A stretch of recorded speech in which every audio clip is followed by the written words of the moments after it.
অরুণাচল প্রদেশ বেড়ানোর আজকে হচ্ছে দ্বিতীয় দিন। আজকে আমরা গুয়াহাটি থেকে বেরিয়ে যাব, যে জায়গাটার নাম হচ্ছে ভালুকপং।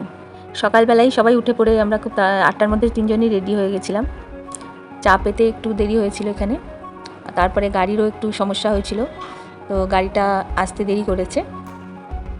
এই সকাল 8টার সময় আমরা চা পেলাম, সবাই তো রেডি ফেডি হয়ে তারপর চা খাচ্ছিলাম।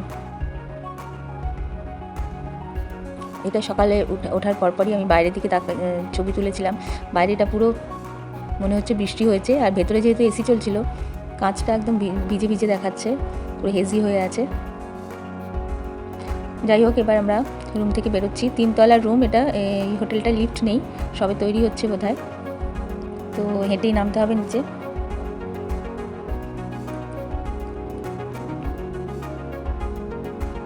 গাড়ি এসে গেছে, ঘরটা খুলেই রেখে এসেছি, তাদের চাবি টাবি বললাম, চাবি ওখানে রাখা আছে, ওরা তো পরিষ্কার করে গেস্ট বেরিয়ে যাওয়ার পরে।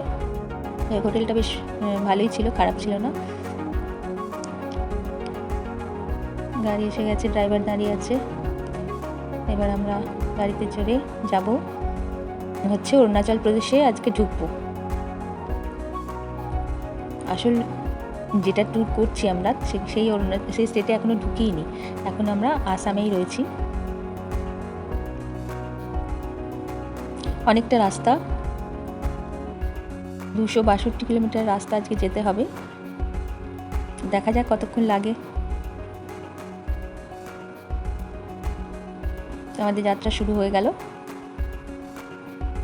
গুয়াহাটি টু ভালুকপং। জায়গাগুলোর নাম একটু অদ্ভুত টাইপের। আজকে শুধু রাস্তারই ছবি, এত সুন্দর চারিদিকে সিনারি ছিল যে আর কিছু ডেস্টিনেশন আমাদের দেখার কিছু ছিল না, কিন্তু শুধু রাস্তাতেই একটু একটু করে সব ক্লিপ নিয়েছিলাম, একটু একটু করে ভিডিও তুলেছি। যাই হোক, সমানে ঝিরঝির করে বৃষ্টি পড়ছে, সারাটা রাস্তা বৃষ্টি পড়ছিল যতক্ষণ আমরা অরুণাচলে ঢুকেছি।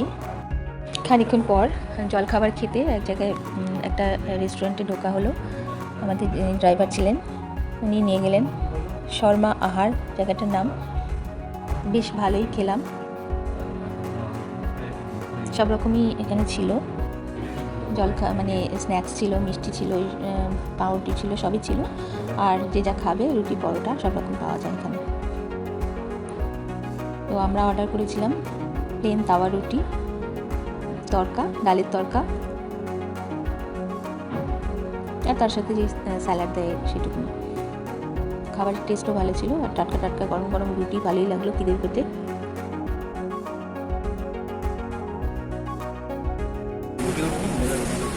प्लेन रोटी, हाँ तवा रोटी और सब्जी। टाइम लगेगा?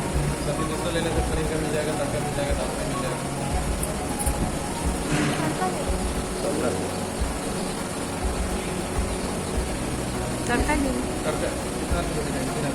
हाँ वो तो खावे ना, उनको पूछ लीजिए।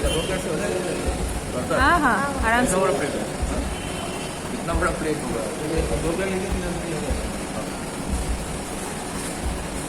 এই হচ্ছে আমাদের ব্রেকফাস্ট আজকে। তো বেশ ভালোই লাগলো খেতে। খেয়েটেই সামনে আমাদের ড্রাইভার বললো সামনে না আনারস বিক্রি হচ্ছে, আর ভীষণ ভালো এখানকার আনারস। এরপরে অরুণাচলে ঢুকে গেলে আর এগুলো পাওয়া যাবে না। তো আমরাও সেই লোভে পড়ে গেলাম। সুন্দর কেটে নুন ঝাল মাখিয়ে দিল, রাস্তার ধারে একদম ডিভাইডারের ওপর রেখে বিক্রি করছিল। এর আগে আমরা মেঘালয়ে গেছিলাম, তখনও শিলংয়ে গিয়ে এরকম আনারস খেয়ে খুব ভালো লেগেছিলো। আর ভীষণ মিষ্টি আর রসালো হয় এখানকার আনারস, তার সঙ্গে মশলা টশলা মাখিয়ে দেয়, খুব ভালো লাগে খেতে। তো এই ওরা 200 টাকায় 3টে আনারস ওরা মানে কম্বো প্যাক বিক্রি করছিল আর কি। তো একটা তো কেটে দিল, আর বাকি দুটো আমরা নিয়ে এসেছি সঙ্গে। খেতে হলে কেটে খেতে হবে। আর দারুণ রসালো ছিল, মিষ্টি ছিল। আমার মেয়ে আনারস ভালোবাসতো না, এই শিলংয়ে খেয়েছিল একবার, এবার একবার খেলো। বাকি আনারস খেতে চায় না, ওর নাকি গন্ধটা ভালো লাগে না, কিন্তু এইগুলো ভীষণ ভালোবাসে। জীবনে দুবার আনারস খেলো। এত সুন্দর করে কাটলো, একটু মাটিতে পড়েনি বা ওরা হাতও দেয়নি, হাতটাও ঠেকায়নি, প্যাকেটের মধ্যেই ডাইরেক্ট কেটে টুকরো করে দিল। আর তার মধ্যে একটু নুন একটু মশলা, একটু লঙ্কার গুঁড়ো এসব মিশিয়ে দিল।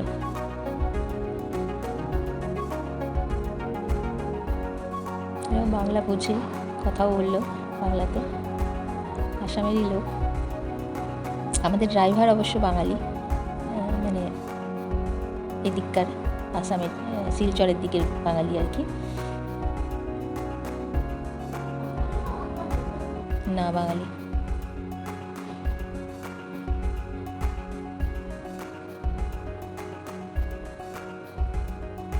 আনারস টানারস নিয়ে আমরা, তার সঙ্গে টুথপিকও দিয়ে দিল যাতে সবাই আলাদা করে করে কেটে খেতে পারে।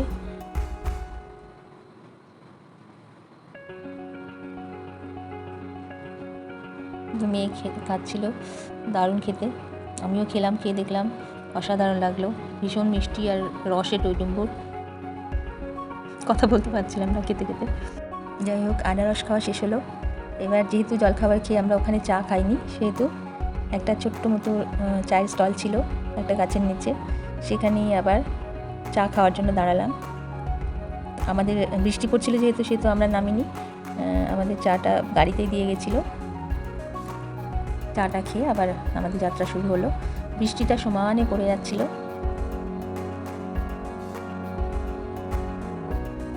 সারাটা রাস্তা প্রায় বলতে গেলে বৃষ্টি হয়েছে, প্রচণ্ড মেঘ ছিল আকাশে।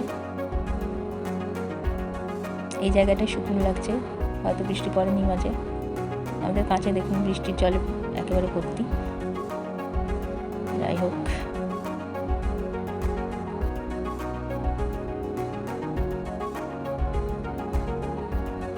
আজকে পুরোটা রাস্তায়, এটা হচ্ছে ব্রহ্মপুত্র নদের উপর এই ব্রিজটা, বেশ লম্বা ব্রিজ, নদীর উপর দিয়ে। নদী নয় যদিও, এটা নদ, এটা ছেলে নদী।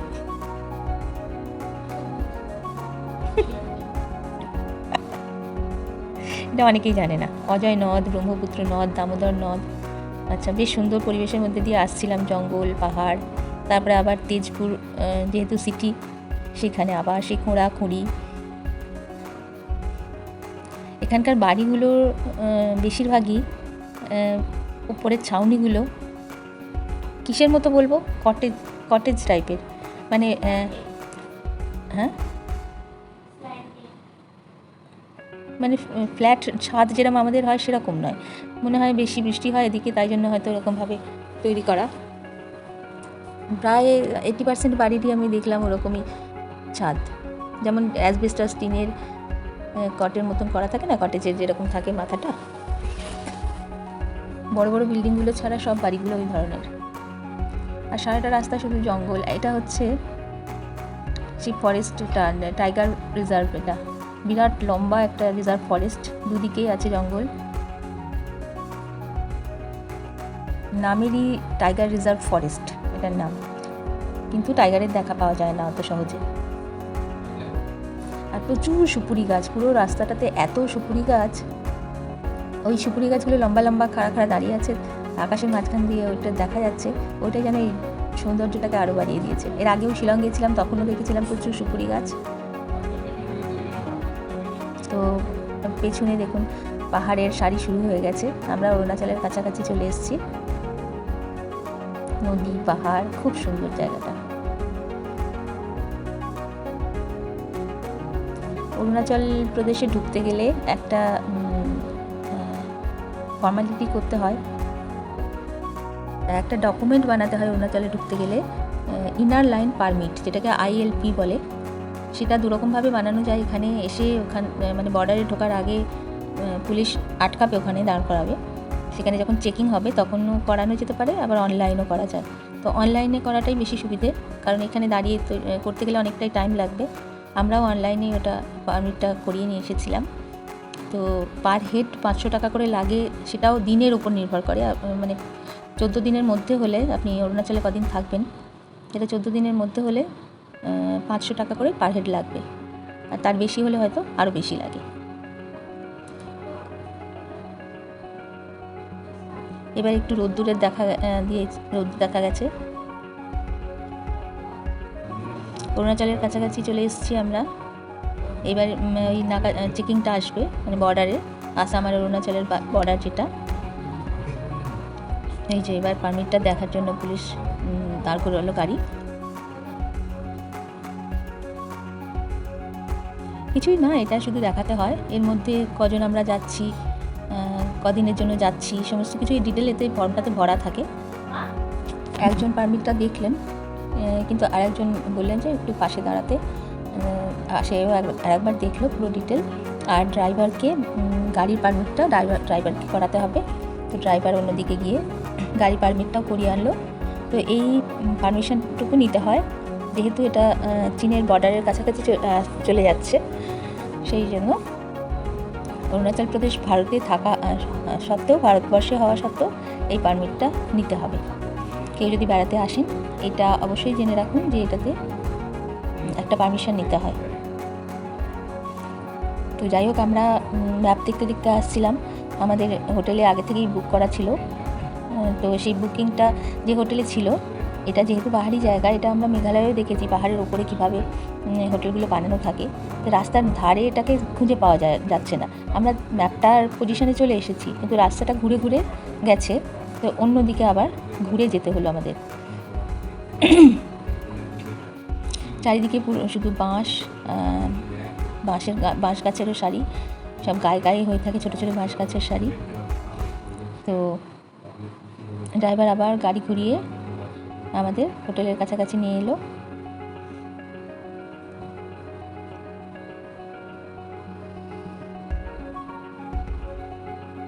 এখানে জায়গাগুলো খুঁজতে একটু অসুবিধা হয়, যেহেতু পাহাড় কেটে কেটে সব বানানো।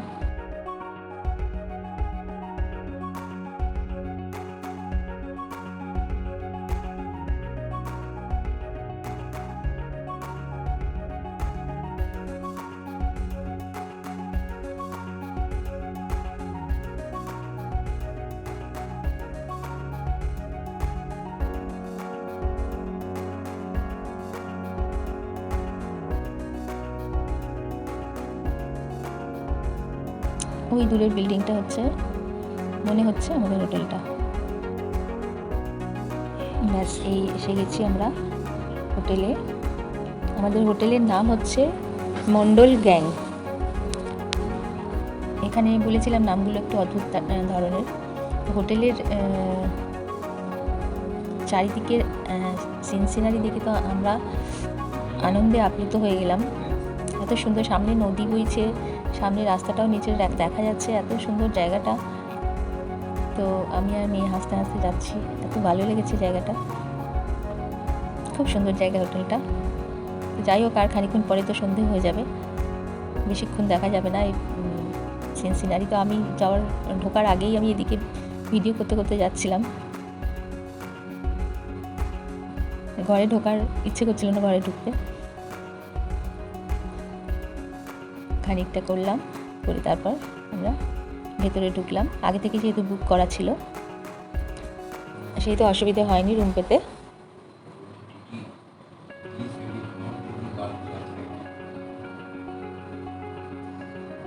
এখানে সবই মহিলা পরিচালিত। আমরা মেঘালয়ে যখন গিয়েছিলাম তখনও দেখেছিলাম সব মেয়েরা চালায়, সমস্ত বিজনেস মেয়েরা করে। এখানেও তাই দেখলাম।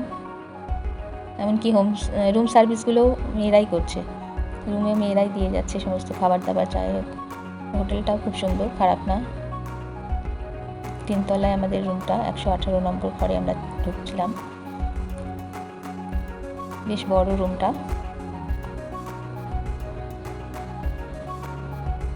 সুন্দর পরিষ্কার পরিচ্ছন্ন।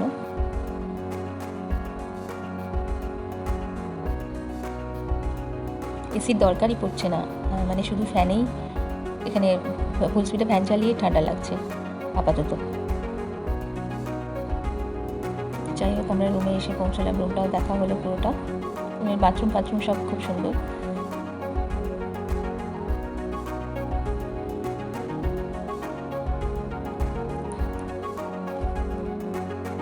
সুন্দর একটা ফটো টাঙানো আছে, বেশ গোছানো। ওয়াশরুমটাও পরিষ্কার, ঝকঝক করছে। গিজারের ব্যবস্থা আছে।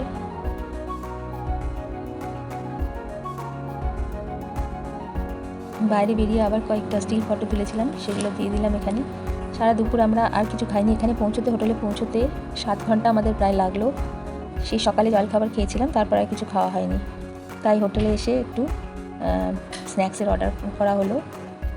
ভেজিটেবল পকোড়া বলা হয়েছিল, এত সুন্দর ভেজিটেবল পকোড়াগুলো ছিল, দারুণ। 9টা নাগাদ আমরা গেলাম ডিনার করতে। রুম সার্ভিস ছিল না, ডিনারের জন্য নিচে রেস্টুরেন্টে যেতে হলো। তো আমরা একটা নতুন খাওয়ার ইচ্ছে হলো। এখানে যেমন বাঁশকোরল বলে, যেগুলো কচি বাঁশের চিকেন দিয়ে তরকারি হয়, তো একদম স্টুয়ের মতো ছিল, একদম হালকা স্যুপের মতন বাঁশকোরল আর চিকেনের। তো সেটা আর প্লেন ভাত এই আমরা অর্ডার করেছিলাম। তো এই জীবনে এই প্রথম খেলাম বাঁশের তরকারি। তার মধ্যে পেঁপেও দেওয়া ছিল, নানান রকম সব হার্বস দেওয়া ছিল, জানি না কোনটা কী নাম জানি না। তবে মেয়ে বললো একটা পাতাটা নাকি বেসিল হতে পারে। তো যাই হোক, খেতে ভালোই লাগলো, খারাপ লাগলো না। আমরা যেরকম ঘরে বানিয়ে স্টু খাই সেই ধরনের লাগলো। তো এইভাবে আজকে দিনটা শেষ হলো। খুব সুন্দর ডিনার করলাম। ওদের আতিথেয়তাটাও খুব ভালো। আর ওখানে রেডি করাই ছিল গরম গরম ভাত আর চিকেনের ওই বাঁশকোরল দিয়ে যে স্টুয়ের মতো। তো আমরা নিজের বাড়ির মতনই গিয়ে বসলাম, দিয়ে নিজেরাই বেড়ে খেয়ে নিলাম। খুব ভালো কাটলো সন্ধ্যেটা। যাই হোক, ভিডিওটা কেমন লাগলো সবাই বলো। আবার আগে পরে যে ভিডিওগুলো দেবো সেগুলো দেখো, কোথায় কোথায় যাচ্ছি ডিটেল আমি বলবো। আবার দেখা হবে। সবাই ভালো থেকো, সুস্থ থাকো। শুভরাত্রি, গুড নাইট।